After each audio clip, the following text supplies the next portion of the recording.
There is smoke around the vast majority of the allegations. Perhaps they need to elect more Liberals on the prairies so that we can have that conversation as well. Another week draws to a close, so it's time for another weekly wrap-up. The last time I did one of these, we got over 300,000 views, so I thought we'd do another one highlighting the worst of Justin Trudeau's mistakes this time. Let's just get right to it. On Monday, bombshell testimony at the Finance Committee. The Bank of Canada confirmed that the carbon tax is responsible for 33% of the extra inflation you're paying at the grocery store, the clothing store, the lumber store, literally everything you need to buy, you're paying more for because of Justin Trudeau's inflation crisis. That's right, 33%, 1/3 of all the extra inflation comes from the carbon tax. Let's take a look.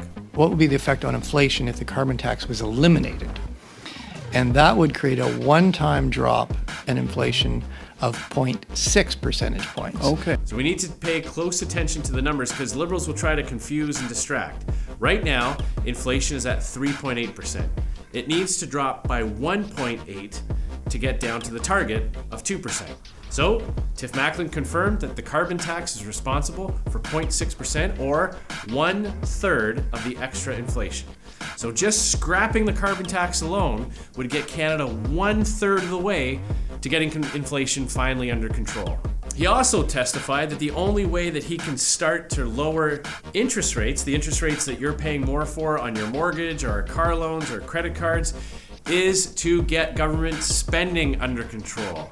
That's what Conservative leader Pierre Poilievre has been saying for years now. By the way, I noticed that only about 1% of the people who watch these videos have actually subscribed to my channel. So please take a quick second and click on that subscribe button. Based on the very preliminary findings of the fact-finding exercise is that there is smoke around the vast majority of the allegations. And there's another Liberal spending scandal. Justin Trudeau has created a $1 billion slush fund. A whistleblower released audio recordings of senior officials comparing this scandal to Jean Chrétien's sponsorship scandal. This is outrageous. And this should be leading the news broadcast. Any way you look at it, no matter which political party you might support, this is your tax dollars. This is $1 billion of your tax money. Think about what that could have been spent on instead of Liberal insiders.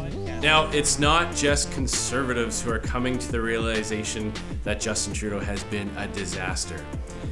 Percy Down, a Liberal senator respected up and down throughout the Liberal Party, former Chief of Staff to Liberal Prime Minister Jean Chrétien, has called on Justin Trudeau to resign.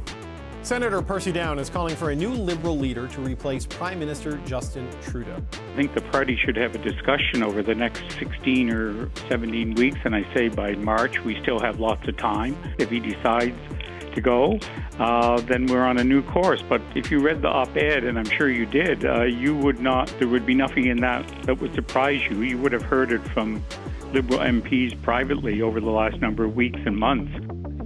Liberals realized when it comes to Trudeau's inner circle that when it came to the economy, they simply didn't care and would throw money at anything that crossed their mind. The resulting interest rate hikes, increasing cost of living, and huge debt didn't seem to concern them. That's right out of the mouths of Liberal Senator Percy Down. And last but certainly not least, because you're paying for it, Justin Trudeau's carbon tax chaos. Last week, out of desperation and panic, he announced a gimmick.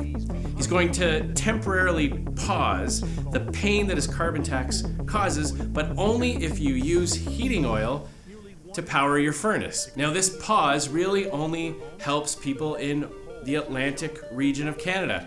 Everybody else is going to pay more. And get this, the senior Liberal minister from Newfoundland had this to say about why this announcement really only benefits one region. Is your government open to, because of the affordability crisis right across this country, looking at other carve-outs for other types of home heating in the future? That's a discussion that we'll have down the road when we know that this one is working. But I can tell you, Atlantic Caucus was vocal with what they've heard from their constituents, and perhaps they need to elect more Liberals on the prairies so that we can have that conversation as well. Can you believe this? She's saying that families who use clean, Canadian natural gas or propane or any other type of fuel to heat their homes are being punished just because they live in areas where Justin Trudeau is so massively unpopular. He's not just dividing Canadians based on East versus West, he's now dividing you based on what kind of fuel you use to keep your home warm in the winter.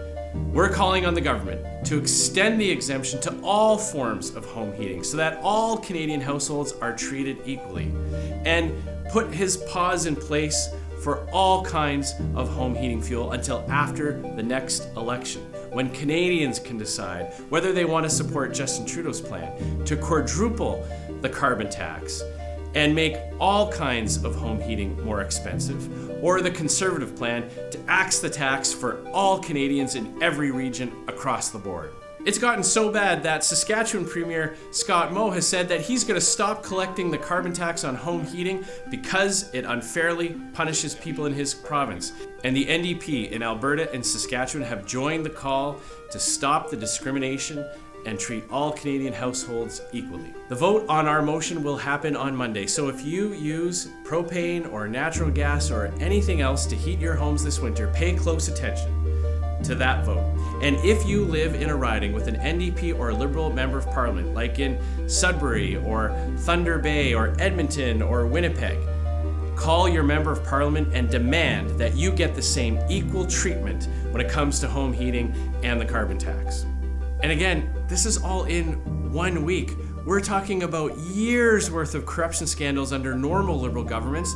Justin Trudeau's compressing into just 5 days. I didn't think I'd be doing another one of these videos highlighting his corruption and failures so soon after the last one. So keep watching, because there might be one next week too. And as always, thanks for watching.